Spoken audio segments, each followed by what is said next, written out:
Tonight on CTV News at 6. Tentative deal.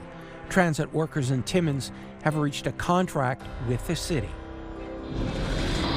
Crime statistics. What I wanted to do was provide a frame and a metric from year to year to see if there was any impact upon the community. Wikwemekong Tribal Police Service releases the numbers since Robinson-Huron Treaty distributions were issued last year. And are you thinking about winter? We had historically operated around 30,000 kilometers of trail. This year we will operate about 25,500 kilometers. The Ontario Federation of Snowmobile Clubs is keeping trail permits the same price as last year. CTV News at 6 with Tony Ryma and Rick Wyman with weather. Good evening. Thanks so much for being with us on this Friday, October 10th. North Bay Police have upgraded charges following the death of a baby earlier this year. A 32-year-old man is now charged with second-degree murder, and a 31-year-old woman is facing 2 charges, including manslaughter. On January 13th, emergency services responded to a call in the Lavaz Road area.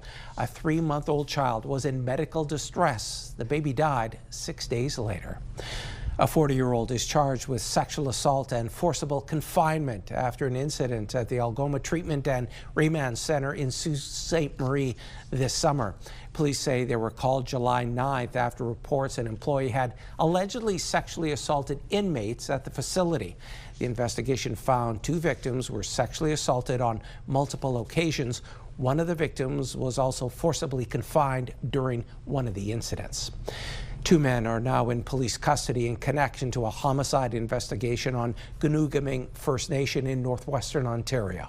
The 2-day search this week began early Wednesday morning after police responded to reports of gunshots and found 1 person dead. A shelter-in-place advisory was issued as they swept the area. An 18-year-old and a 15-year-old, both from Brampton, are charged with second-degree murder and attempt to commit murder using a firearm. Wikwemekong police on Manitoulin Island are providing crime stats. They're the first since the Robinson-Huron Treaty per capita distributions were first issued last summer. CTV's Lindsay Alick has more on what the service is doing to ensure safety for the community. In his fall newsletter, the Wikwemekong police chief provided stats that show since the funds were first issued, attempted murder is up 200%.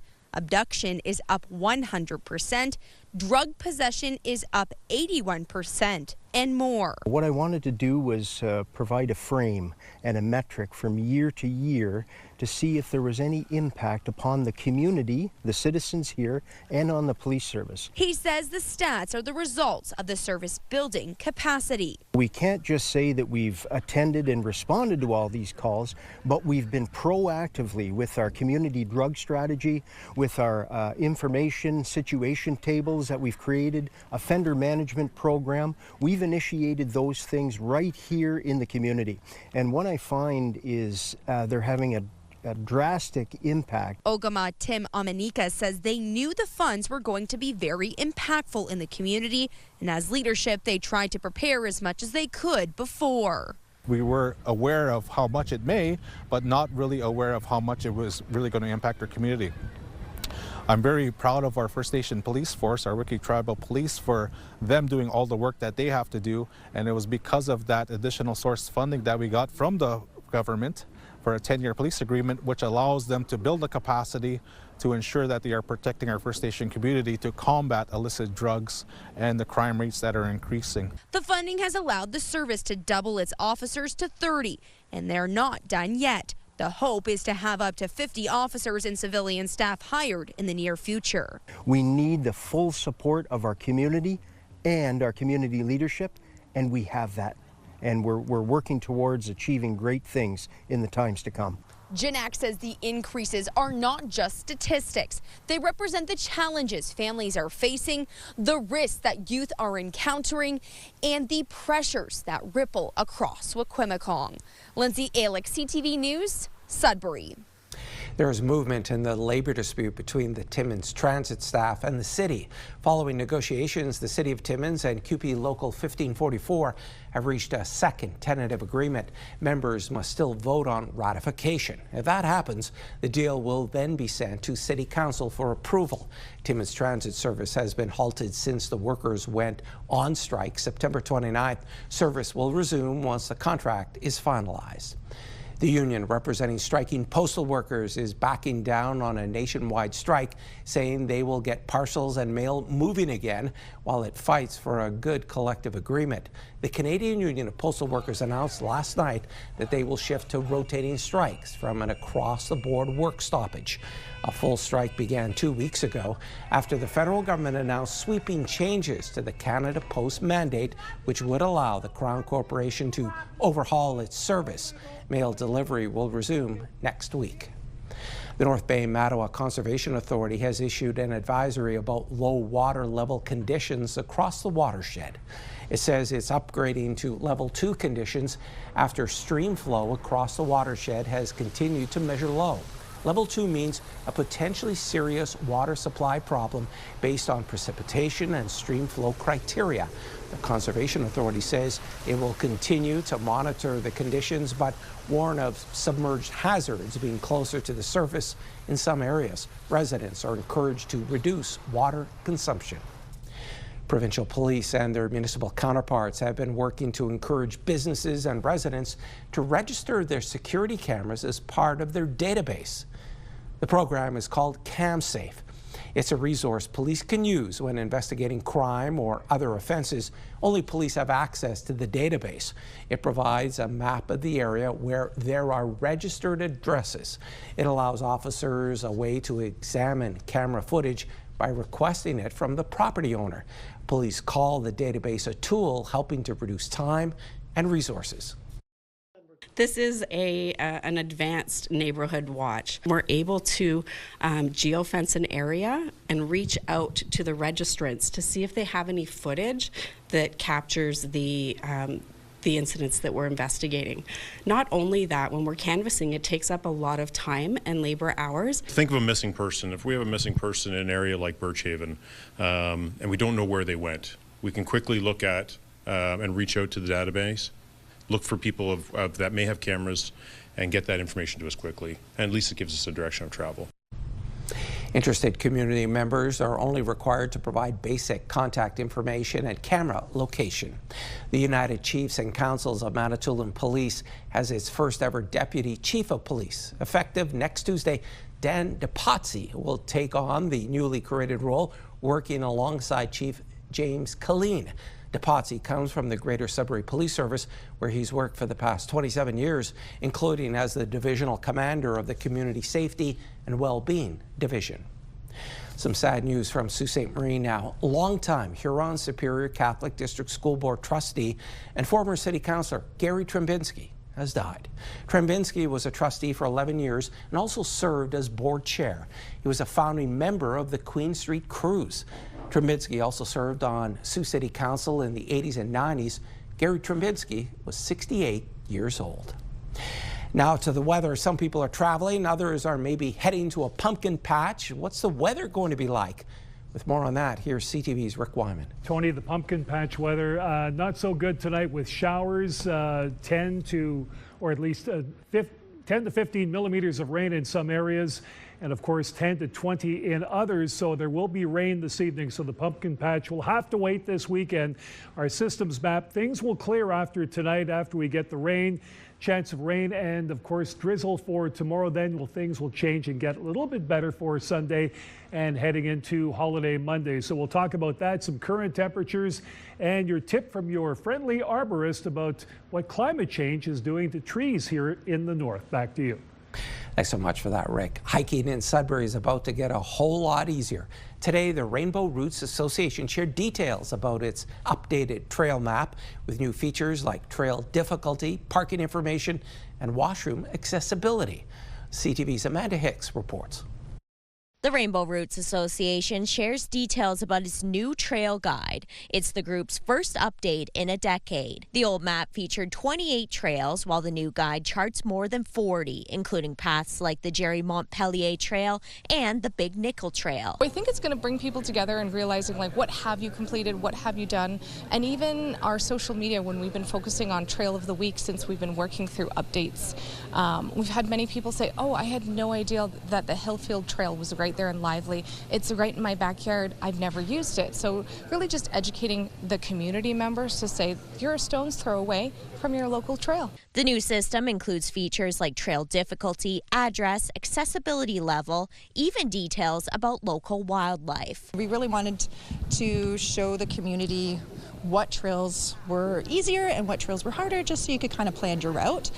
So we have that included. We have things such as where to park. A lot of our community members currently call now and say, like, how do I get to the trails and where can I park? Because the information just isn't out there yet. I live with low vision, and so the Rainbow Routes really brought me in to walk some of the trails and talk about, like, the accessibility for, you know, people with disabilities. So for me, I was able to bring that blind experience in, and having a disability studies background. The project was made possible by a $97,000 seed grant from the Ontario Trillium Foundation, one of 730 grants provided across the province to nonprofits meeting specific criteria. Community engagement, as well as exercise, and just being part of helping out the community and involving the community in different things, and Rainbow Routes filled all those criteria. In the meantime, Rainbow Routes is gearing up for its annual Oak Forest guided hike this Thanksgiving Monday. The event kicks off at 2 p.m. at 1127 Bancroft Drive. Amanda Hicks, CTV News, Sudbury. He's not happy about it. Still to come on CTV News at 6. Why is Nipissing's MPP angry with a Canadian airline? Right now, though, we are heading to Worthington Street in North Bay. This is courtesy of the city of North Bay. It's 12 Celsius. We'll return after these commercial messages. I'm Kathy Lee in Strathmore, Alberta, tonight on CTV National News. A Canadian man's desperate search for relief from excruciating pain. I don't wish this on anybody. Why he flew across the Atlantic for hip surgery instead of finding relief at home. Tonight on CTV National News and CTVNews.ca.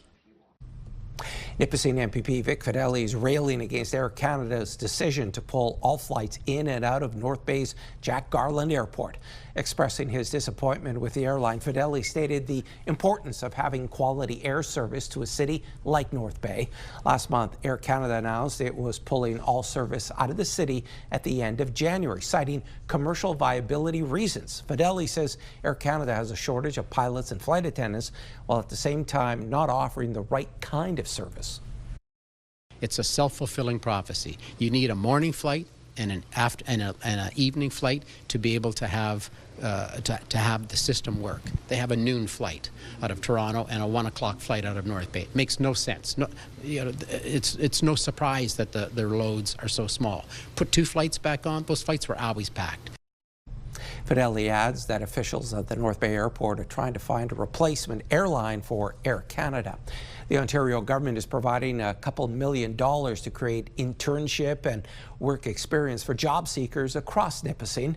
More than $2 million will go towards 68 internship opportunities at companies and organizations, including small businesses, not-for-profits, post-secondary institutions, and manufacturers.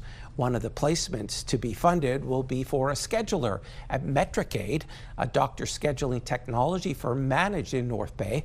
Working with clients, the scheduler will connect patients with doctors, helping to improve patient care at hospitals in Canada, the US, the UK, Italy, and Australia.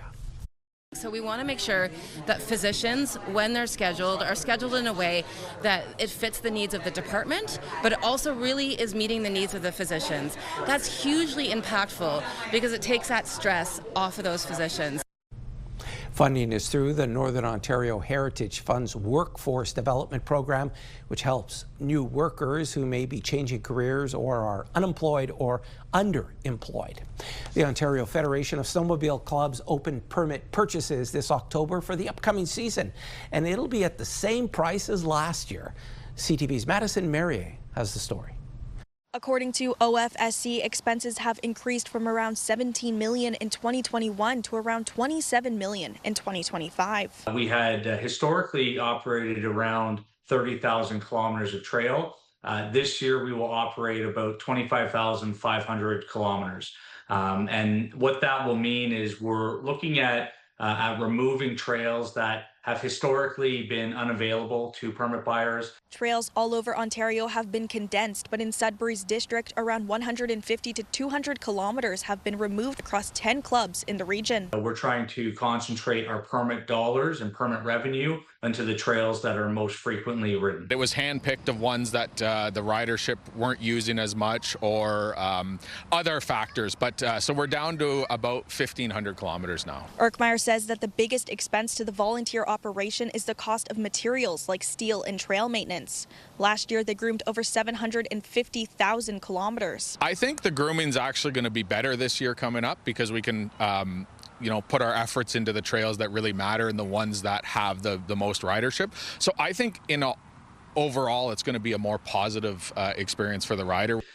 It would take, a dozen year plus for your average snowmobiler to ride our entire network, and most never endeavor to do that. So I think those that actually do go out and try to ride the whole province over a number of years do appreciate that we have trails that just don't have the same value. Erkmeyer says the cost of the season is weather dependent. The more it snows, the more permits will be purchased, allowing OFSC to combat the rising cost of goods, putting a strain on the organization. Madison Merrier, CTV News, Sudbury. And Eichmeyer says that the North leads the South in trail availability and favorable conditions. However, Southern Ontario subsidizes the North in permit purchases. In our region, Eichmeyer says Timmins sells the most permits at around 6,000 to 7,000, followed by North Bay with 5,000 to 6,000. Sudbury sells 5,000, and Sault Ste. Marie sells 2,000 to 3,000 permits. Eichmeyer adds that the OFSC will be focusing on quality rather than quantity for the upcoming season. And it's a little early for snowmobiling, but are the temperatures going to stay in the double digits? With that answer, here's Rick. Tony, I think we're in for some milder weather over the course of the next couple of days. I knew you were going to make a comment about the snow, but they will taper off the temperatures, that is, by the end of next week. Forecast radar, we've got rain right across the northeast for this evening, 10 to 15 in some cases, and of course, even 10 to 20 in others. But again, we'll get through that and see some better weather coming up. You'll get some details, your 7-day forecast a little bit later on. Moosonee 11, Cochrane 11, Timmins 9, and Cap 10 with some cloud conditions this hour. 9 in Chapleau with the rain, Wawa 11, Sault Ste. Marie at 12, mainly cloudy. In Perry Sound, 15 with the cloud cover. North Bay, we've got 12 with the cloud cover. Rain, Temiskaming Shores and Kirkland Lake. Elsewhere, Sudbury, 12 degrees. Espanola, 11. Elliott Lake, 10. And Gore Bay at 12. So once again, your current conditions. Ian Laidlaw, guest arborist this week, was asked about climate change and the effect on trees in Northern Ontario and right across the country. Here's what he had to say. Honestly, it is the climate change and the increased heat, lack of water, and just this. The seasons are much different than they were even 10 years ago, where we're having shorter falls, shorter springs, where it's more or less, frozen and then it just jumps up into the 20s and the 30s. So there is things you can do to kind of help prevent that with fertilizations and stuff like that. But once again, the best call is if you're worried about your tree, you got questions, just call an arborist and they can come out and help you out. Ian with some great insight this week. Of course, Ian is from Ottawa. He's an arborist, a certified arborist with Davy Tree Expert Company, and we thank him for his input on trees, leaves, and everything else that's growing at this time of the year. Hey, stick around. Tony has more news coming up. Devastating blast next on CTV News at 6. Multiple people are dead after a blast at a Tennessee military explosive plant. And the Prime Minister announces measures to lower costs for Canadians. Multiple people are dead after a powerful blast ripped through a military explosives manufacturing plant this morning in Tennessee. Officials say there are some fatalities and at least 13 missing in the blast. The explosion happened at Accurate Energetic Systems in a rural city around 100 kilometers from Nashville. Some residents within 20 minutes of the manufacturer said they felt their home shake and heard the explosions. The Prime Minister has announced a series of measures meant to make life more affordable for families just weeks before he unveils his first ever federal budget. CTV's Rachel Aiello was at today's news conference and has more on Mark Carney's budget preview. Today, the Prime Minister took a long-promised step towards ensuring all Canadians are fully covered under this country's social safety net. Starting next year, the Canada Revenue Agency will automatically file taxes for low-income individuals. This program will pay out hundreds of millions of dollars in benefits in the next few years that would otherwise be left unclaimed. The Liberals are also making a pilot program that provides food to schools nationwide permanent, and are renewing the Canada Strong Pass, making museums, parks, and train tickets cheaper for a month over the December holidays and again for summer 2026. Since no one can possibly experience all that Canada has to offer in just a few short months. The announcement, the start of a political communication strategy. Today was a preview of some of the things we're going to see in the next federal budget. There's going to be more good news, trust me. That was exactly my question. Trust me. But not all see it as good news. They're printing cash to pay for their out-of-control spending. Today, the government couldn't say why the years-old Liberal promise to make tax filing easier hadn't been acted on sooner, or why it'll take until 2028 to fully implement it. I mean, we can talk all day about why something didn't happen in 2023 or 24 or 22, what have you, but I know certainly moving forward in this budget, 25, 26, 27, we have ambitious goals. The Prime Minister said these measures will be considered operational rather than capital expenditures, a new distinction this government intends to make in its budgets. Rachel Aiello, CTV News, Ottawa. This year's Nobel Peace Prize winner has been announced, and she is a top opposition figure in Venezuela, fighting against the brutal regime of dictator Nicolas Maduro. In fact, she has been in hiding to avoid being arrested by government forces. The Norwegian Nobel Committee has decided to award the Nobel Peace Prize for 2025 to Maria Corina Machado. Maria Machado is the leader of the Venezuelan opposition and currently lives in hiding. She was lauded for being a key figure in the fight for democracy. Although she is in hiding right now, she managed to make a call into the Nobel Committee.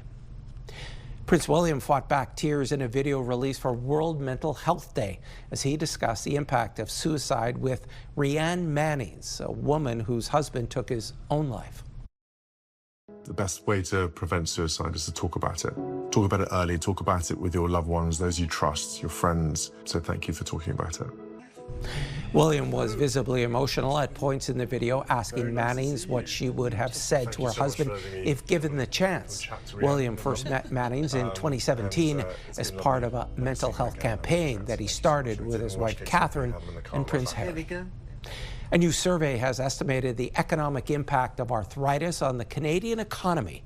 It's estimated that the value of lost productivity tops $33 billion every year, but only 4% of those surveyed know that arthritis is the leading cause of disability.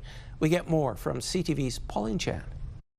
A new report shows arthritis is the #1 cause of disability in Canada, with a cost of $33 billion each year in healthcare and lost productivity. I was diagnosed with arthritis shortly after the birth of my first daughter.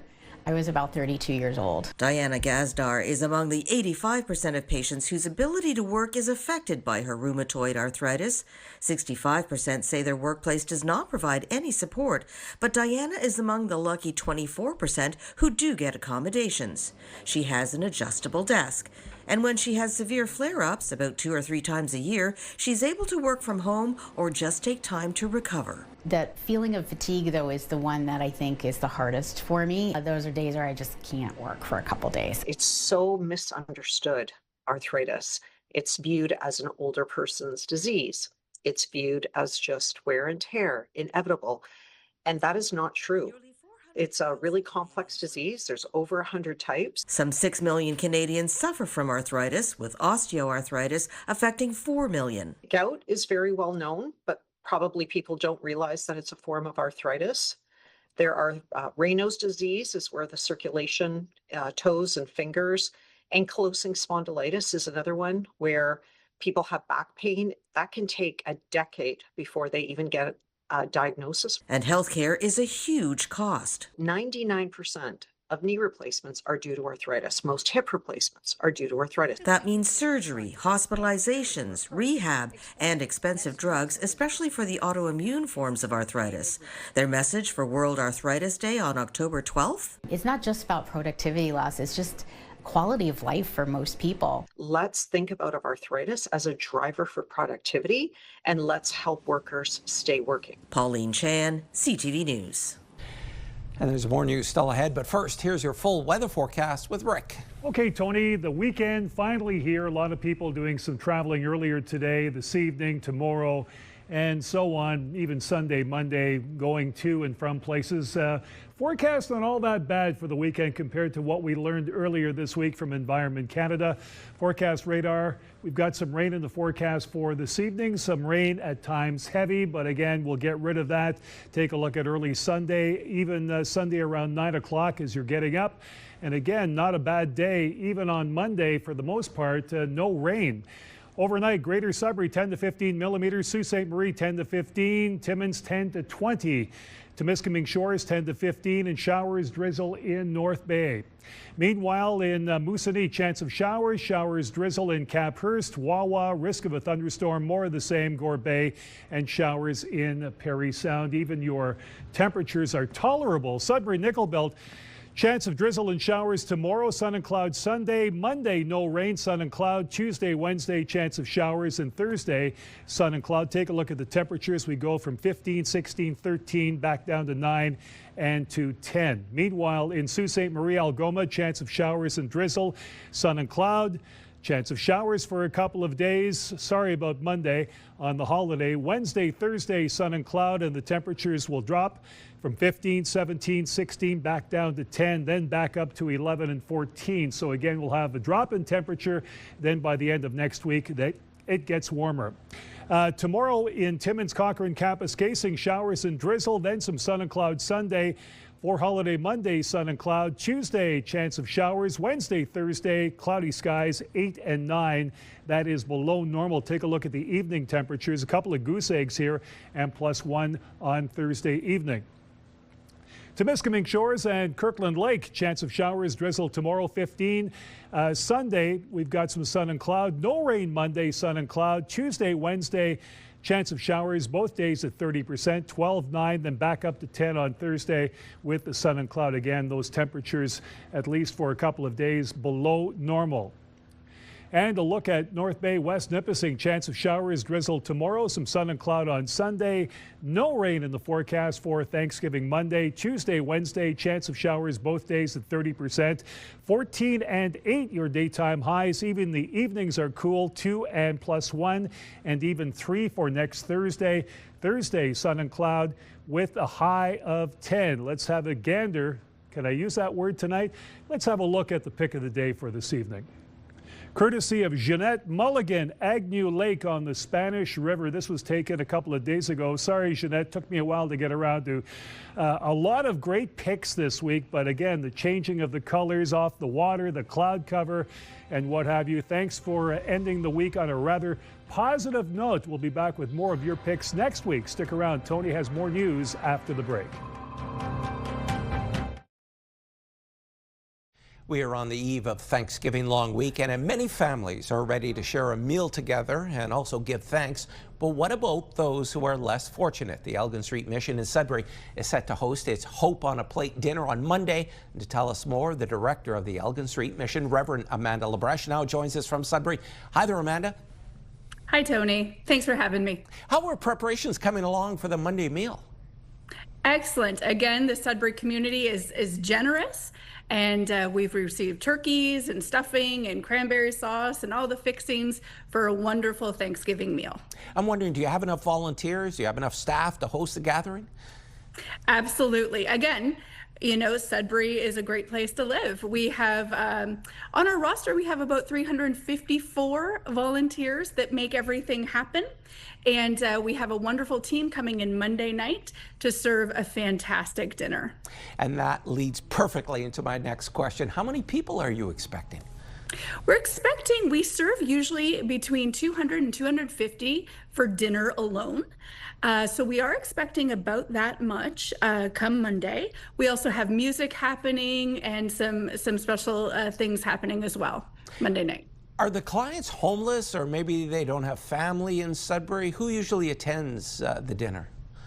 Well, again, anyone is welcome. There's no questions asked. So we do serve, of course, our most vulnerable population. We have those experiencing homelessness. We have those with mental health challenges. We have those that are precariously housed. We have those who there's more month than money. And we're seeing a lot more young families over the last few months. And so really everyone's welcome. The doors are open to everyone, but we serve a wide range of people. A lot of seniors, Tony. We serve those that are alone for Thanksgiving and over the holidays who want to come and sit around a table and have a conversation like we all do. And so everyone is welcome. Everyone is served. What does it mean to those who attend the meal to be there with others? Have you heard their stories? What are they telling you? Well, I think we're all realizing how much we need each other, right? I always say we have a pandemic of isolation and loneliness. And we see that with our guests. These are the people that a lot of people turn away from. And so, and that's just human nature. And so to have somewhere for them to come and sit around a table, to have a conversation, to be with friends, to be with someone who cares, who looks them in the eye, shares a coffee, that's really, really important. I think we don't understand the importance of that for us. We sometimes take it for granted.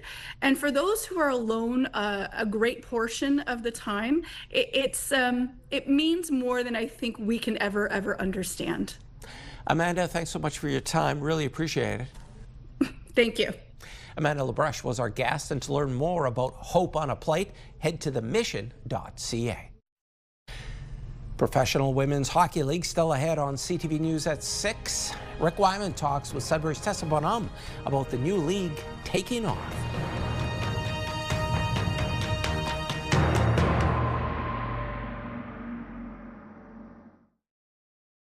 It's a chore in many households that might never seem to end, doing the laundry.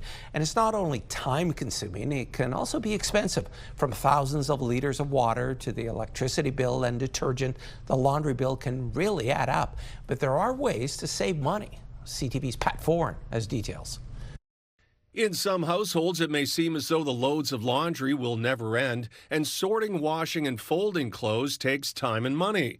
But Consumer Reports' Rich Handel says there are easy ways to save. You really only need a high-performing detergent. And remember, they're super concentrated, so only use about 3 tablespoons or about 1.5 ounces. And you can also use it for pre-treating your stains. Handel says ditch the fabric softener and dryer sheets. Fabric softeners can leave a residue on your clothes, can reduce the absorbency of your towels. It can cause buildup in your machine. Dryer sheets can also leave a residue on your clothes and the moisture sensor in your dryer, which can cause it to run longer.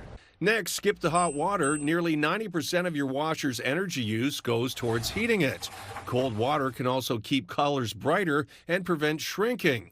When it's time to dry, use your dryer's automatic cycle setting. To save even more, go old school. Use a clothesline or hang dry. Despite what some TikTok videos say, never use vinegar, liquid soap, and dish detergent. Vinegar can damage the rubber seals and hoses in some washing machines, and dish soap will create a sudsy mess. And always separate your lights from darks. You always wash your whites together, but if you have a white item that's stained, do that separately, pre-clean it. And keep heavy fabrics separate from lightweight fabrics. You don't want your jeans beating up your delicates. And pre-treat stains. Whenever you're dealing with a stain, pre-treat it. Put it in the wash. check it when it comes out of the wash. Make sure you removed all of the stain, because if you put it in the dryer, it will set that stain, making it very difficult to remove. While laundry may always be with us, the sticker shock on your utility bills doesn't have to be, and following these steps can make you a pro in the laundry room. Pat Foran, CTV News. Hockey This Week is brought to you by Rastall Nut and Bolt Company. Hockey This Week is back with an Olympic gold medalist and former member of Canada's women's hockey team and the Toronto Furies of, well, the PWHL. Now she's Senior Director, New Media, and co-host of, I like this title, Jocks and Jill's podcast for the Professional Women's Hockey League. Sudbury's own Tessa Bonham. Tessa, thanks for doing this. Hey, thanks for having me. Glad to be a part of it. Tessa, what was the attraction to get involved in promoting the league? I mean, it's a league that's 2 years going and getting stronger.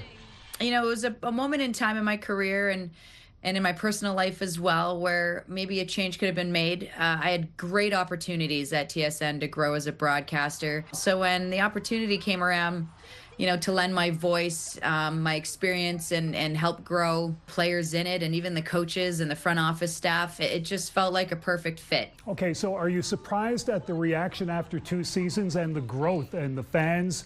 Not at all. Not at all.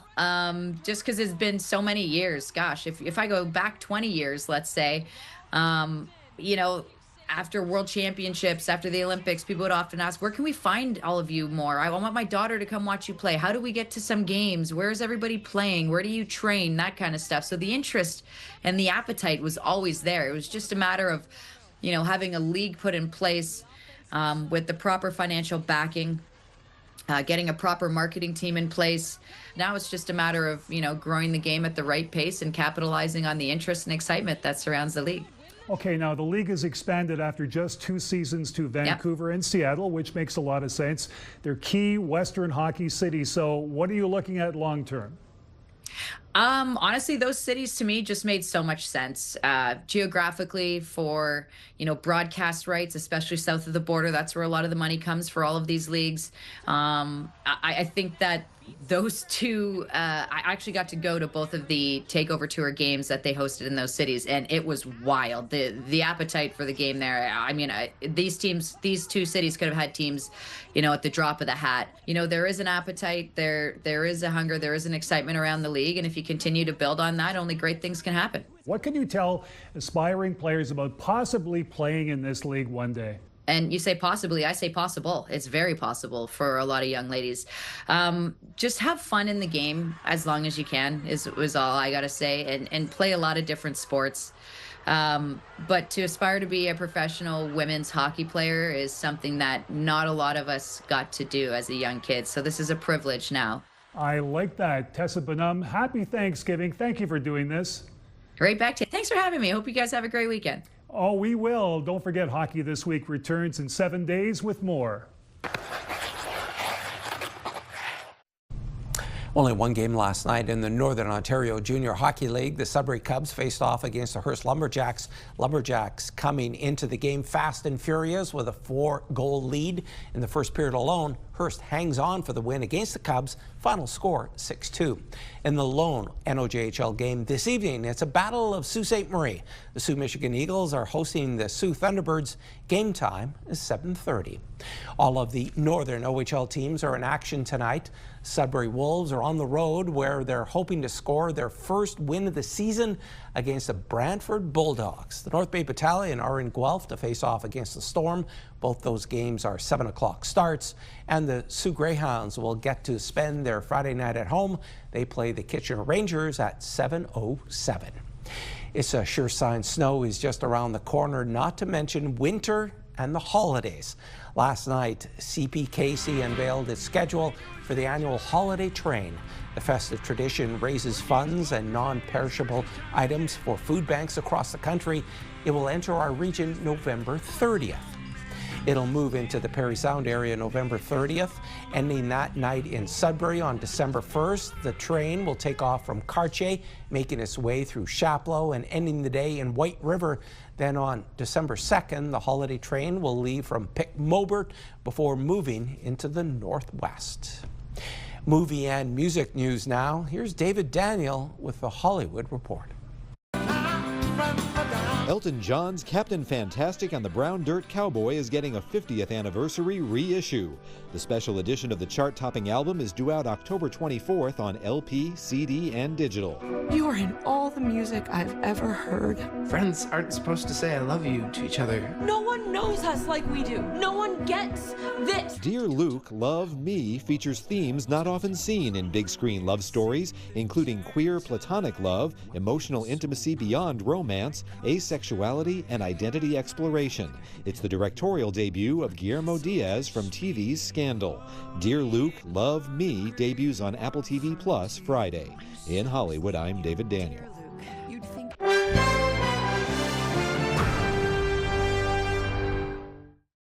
A surprise for the Canadian economy with an unexpected 60,000 jobs added last month. But with the unemployment rate steady at just over 7%, it's a good reminder to focus on the longer term. CTV's Adrian Gabriel reports. This particular unit here. Inside Rudy Pasquini's stainless steel banding company, the pride he has for his self-made small business is evident. We're the only ones in Canada that actually do this. We've been doing it since about 2001. Though his plans to hire have been put on hold after multiple U.S. clients put the brakes on their orders from his Canadian company. We had a deal cooking in the U.S. that would have probably brought in about $9 million U.S. dollars. And because of the tariffs, it's all been put on hold. Canada's unemployment rate, not including the pandemic, held at the 9-year high posted in August. Yet the country's economy also posted a net gain of 60,400 jobs in September, led by manufacturing, which accounted for nearly half of the spike in employment. Though the uptick in manufacturing positions isn't being felt across the board. Adrian, if we had that U.S. business and there were no tariffs, we would have expanded our operation by at least 10 more people. The news is especially bleak for those trying to enter the job market. Unemployment among youth and young adults aged 15 to 24 increased to 14.7% in September, the highest it's been in 15 years. Anytime the labor market has slacked, young people tend to bear the brunt of it. The modest employment increase in September was also led by full-time work, according to Statistics Canada. Here at Band and Go, Rudy Pasquini is calling on more recognition for the manufacturing sector and a renewed understanding of its ability to grow Canada's GDP and power job growth. Adrian Gabriel, CTV News, Vaughan, Ontario. And now with a look at today's business news, here's Morella Fernandez from BNN Bloomberg. Markets took a steep U-turn this morning after Donald Trump posted online about China. The post reignited fears of the trade war getting worse. Trump threatening to increase tariffs on China because Beijing is again tightening exports of critical minerals, which are crucial to both technology and defense firms. The North American market sank, with the tech-heavy NASDAQ losing more than 800 points. Here are the closing numbers for the day. The Canadian dollar down to 71.43. West Texas Intermediate crude is down more than $2.50 to 58.48. Western Canadian Select is down over $1 to 50.36. And the TSX sank today, losing 419 points and dropping under 30,000. Those are your business headlines. I'm Morella Fernandez. And here are the current prices for some key commodities we watch. Gold up $40.89, closing the day at $4,017.19 U.S. an ounce. Silver up $1.02 to end the day at $50.08. Copper down 11 cents, closing at $4.80, and nickel down 9 cents, ending the day at $6.85 U.S. a pound. And Rick is back now for one last look at your Saturday weather. Come on, Nickel, we'll turn it around next week. We're not going to end the week on a losing note. We've got some better weather coming up for the long weekend. Tony, let's take a look at some of the conditions that we can expect. Drizzle showers, 15 in Sudbury tomorrow, 13 in Timmins, Sault Ste. Marie at 15 as well. So wet start to tomorrow, 15 in North Bay, 16 Parry Sound, and 15 in Temiskaming Shores. But things will brighten up just in time Sunday and for Holiday Monday. Tony, have a good good weekend. You too, Rick. Thanks so much. A programming note for you on the holiday Monday. We are airing a half-hour show at 6 o'clock, and then at 11:30 we are calling it the Good News Show. If you can, check it out. And this is the Thanksgiving long weekend, and many people are giving thanks for what they have or for those around them. And we leave you this evening with Martina McBride's Blessed. Thanks for watching. Happy Thanksgiving. I get kissed by the sun each morning, put my feet on a hardwood floor. I get to hear my children laughing down the hall through the bedroom door. Sometimes I sit on my front porch swing, just soaking up the day. I think to myself, this world is a beautiful place. I have been blessed, and I feel like I found my way. I thank God for all I've been given. At the end of every day, I have been blessed with so much more than I deserve. To be here with the ones who love me, to love them so much it hurts. I have been blessed. Across a crowded room, I know you know what I'm thinking by the way I look at you. And when we're lying in the quiet and no words have to be said, I think to myself, this love is